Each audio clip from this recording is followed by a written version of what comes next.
সুপ্রিয় দর্শক মণ্ডলী, দেশ এবং দেশের বাইরে থেকে যারা এমজিআর টিভির সঙ্গে আছেন আপনাদেরকে অসংখ্য ধন্যবাদ জানাচ্ছি। আজকের দ্বিতীয় semifinal match doctor Ali Afzal foundation football tournament 2025-এর জমজমাট দ্বিতীয় সেমিফাইনাল ম্যাচ। আজকে আমরা পেয়ে গেছি অত্যন্ত দক্ষ একজন খেলোয়াড় এবং এক সময়কার মোহামেডান সহ বাংলাদেশের বেশ কিছু ক্লাবে যার খেলার অভিজ্ঞতা রয়েছে। আজকে দ্বিতীয় সেমিফাইনাল খেলতে এসেছেন শরীফুল ভাই, কেমন অনুভূতি? আপনি বিগ বিগ টুর্নামেন্ট খেলেছেন, দেশের বাইরেও খেলেছেন, আজকে যে পল্লী গ্রামে খেলতে এসেছেন সেই জায়গা থেকে অনুভূতিটা কেমন?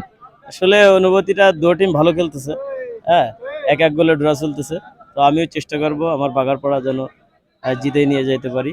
তো দর্শক অনেক সুন্দর, খুব সুন্দরভাবে খেলা দেখতেছে।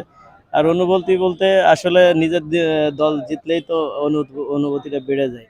তো আমি চেষ্টা করব যে ইনশাল্লাহ বাগারপাড়াকে জিতে নেওয়ার জন্য।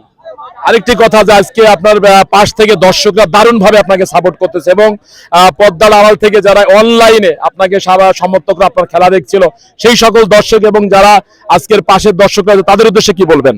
আসলে দর্শক বলতেই ফুটবল পাগল। আপনি গতকালকের খেলা দেখছেন, বাংলাদেশে মনে হয় না কোনো জায়গা স্টেডিয়াম ভরা দর্শক ছিল। তো ভুটানের সঙ্গে আমরা 2-0 গোলে জিতছি। হামজা অনেক ভালো খেলছে এবং আমার সহ যোদ্ধা ছিল একসময় মোহামেডানের সোহেল রানা, দুর্দান্ত গোল করছে কালকে।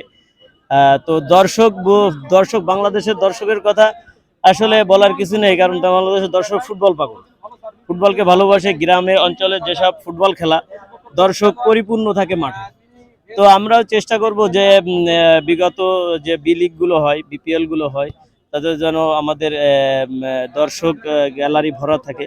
এর জন্য ফেডারেশন আছে, ফেডারেশনরাও ইয়ে করবে, দায়িত্বটা নিলে আমার মনে হয় যে দর্শক গ্রামঘাটের দর্শকও স্টেডিয়ামে যায় ইনশাল্লাহ খেলা দেখবে। আপনাকে অসংখ্য অসংখ্য ধন্যবাদ। সুপ্রিয় দর্শক মণ্ডলী, আমরা